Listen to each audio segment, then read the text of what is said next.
Eles ficaram, e agora? Jesus diz, não se turbe o vosso coração. Credes em Deus, crede também em mim. E o que é que Jesus vai dizer assim? Na casa de meu Pai há muitas moradas, vou preparar-vos lugar. E se assim não fosse, eu não vos teria dito. Vou preparar-vos lugar. E virei outra vez. Para quê? Para vos levar. Para que onde eu estiver, vós estejais também. Esta era a palavra que me bastava. A palavra de Jesus. Vou preparar. Ele veio a primeira vez para morrer por nós, por causa dos nossos pecados. Foi preparar o lugar de cada um de nós. E agora o grande evento, o grande clímax, será quando Ele voltar para aqueles que passaram pela experiência da morte física ressurgirem, passarem pela experiência da ressurreição, se irem encontrar com Ele, e os que estiverem vivos também serem tomados, cada um pela sua ordem, e estarmos para sempre com o Senhor. Esta é a razão da esperança que há em mim. Esta é a única esperança para o mundo em que nós vivemos. Temos o testemunho de Jesus, temos o testemunho dos anjos, Atos 1, 10 e 11, que eu disse há pouco. Eles e Boaz dizem, para que vocês ficam a olhar para o céu? Esse Jesus, que vocês viram ser elevado aos céus, Ele voltará, conforme Ele disse. Confiram lá o texto. E este é o testemunho que nós temos. Mas se nós quisermos ir para coisas mais palpáveis, mais terra a terra, que não fazem parte da fé, porque estas palavras são revelação profética. Foram palavras que Deus inspirou pelo Espírito Santo a estes homens para darem como testemunho para nós, para nos exortarem, para nos fortalecerem a fé. Mas se quiser, nós podemos ver os sinais em todo o lado. Falámos do amor arrefecido e no mundo.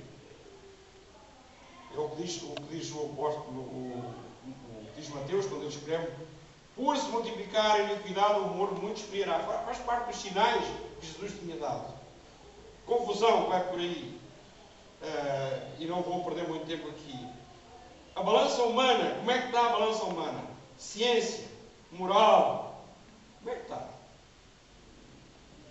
Daniel capítulo 12, verso 1 a 4, ao nota se quiser, depois vão conferir, entre muitas coisas que foram reveladas a Daniel, diz lá que muitos correrão de um lado para o outro, capítulo 12, verso 4, e a ciência se multiplicará muito. Estava a falar para os últimos tempos. E se quisermos ter os nossos olhos abertos, nunca como no momento presente, ou melhor, como o final, sobretudo o meio do século passado, nunca houve tanto desenvolvimento científico como nos tempos em que nós vivemos. É uma catadupa, cada dia coisas novas, que nós, os que já temos mais de 40 anos, quem já tem mais de 40 anos aqui? Não se querem comprometer. Pronto. Quem tem mais de 40 anos já está a ficar atrapalhado, porque há tanta tecnologia, há tanta ciência, tanta coisa, que nós já temos dificuldades em movimentarmos no meio destas coisas todas. Computadores, PDAs, não sei quantos, MP3, e tanta coisa que nós ficamos já meio desaparafusados. Mas estava lá. Profeticamente, Daniel estava a ver estas coisas a acontecerem. Como sinais de que Deus irá intervir de uma forma sobrenatural e que tem a ver também, naturalmente, com a vinda de Jesus, com a segunda vinda. Romanos 1, 28 a 32, o apóstolo Paulo fala e ele diz que também esta mesma terra geme, a natureza geme, esperando a adoção. Ou seja, a natureza que nós contaminamos, também ela ficou estragada por causa do pecado. Também ela está à espera deste clímax para que haja uma transformação da natureza, para que ela volte ao estado para que como Deus a criou.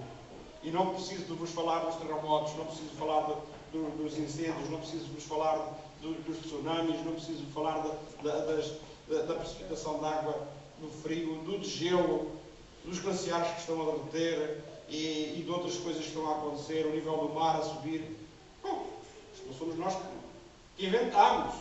Isto é coisa que está a acontecer aos nossos olhos hoje.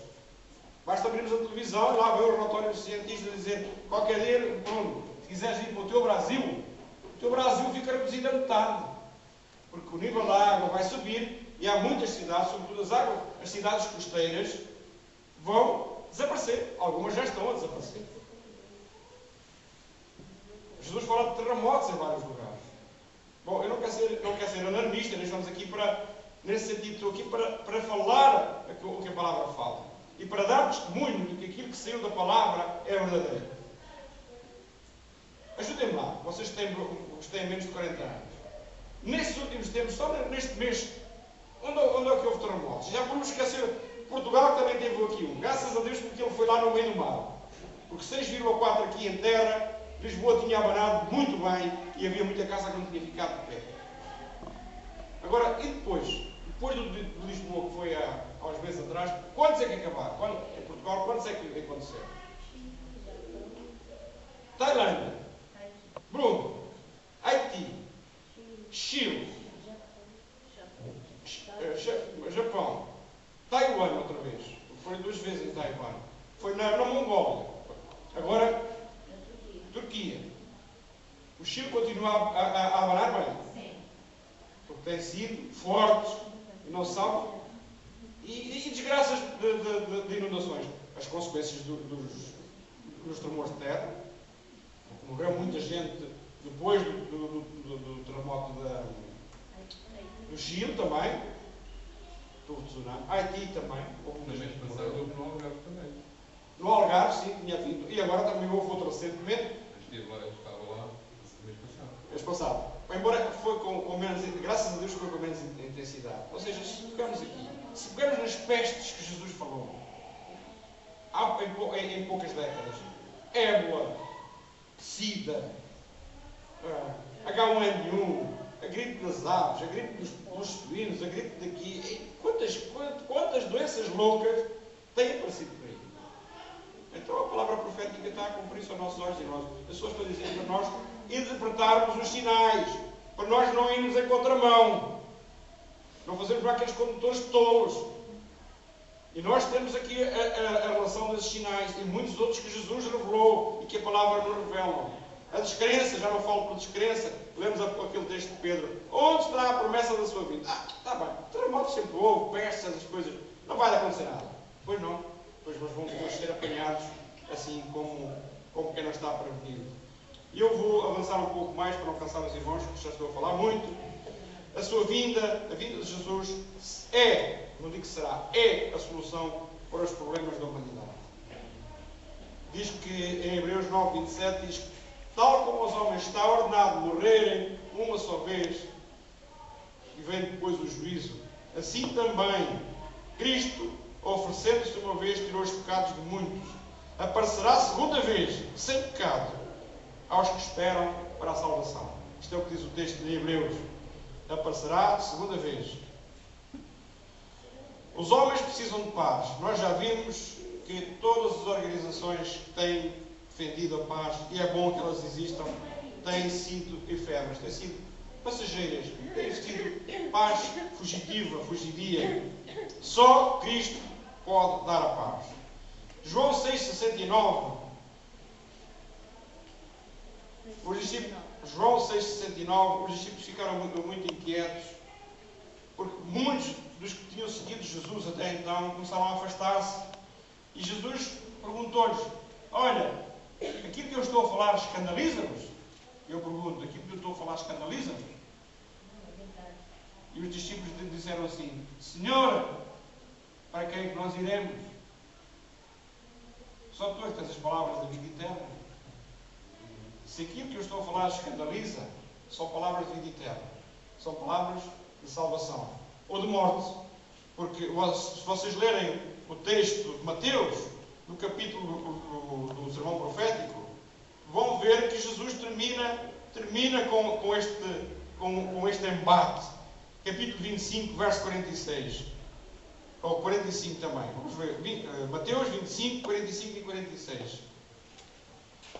Então lhe responderá dizendo: em verdade vos digo, quando fizeste a um destes pequeninos, não fizeste a um destes pequeninos, não fizeste a mim. Eu estava a falar uma série de coisas que tinham acontecido. Os irmãos depois podem ter a curiosidade de ler o meu argumento do sermão profético. E o verso 46 diz: e irão estes para o tormento eterno, mas os justos para a vida deixar bem claro esta palavra. Há duas opções para a humanidade. Ou continuar de costas viradas para Deus, rejeitar a obra de Jesus, e como resultado será a perdição, o inferno, o tormento eterno, como diz aqui, ou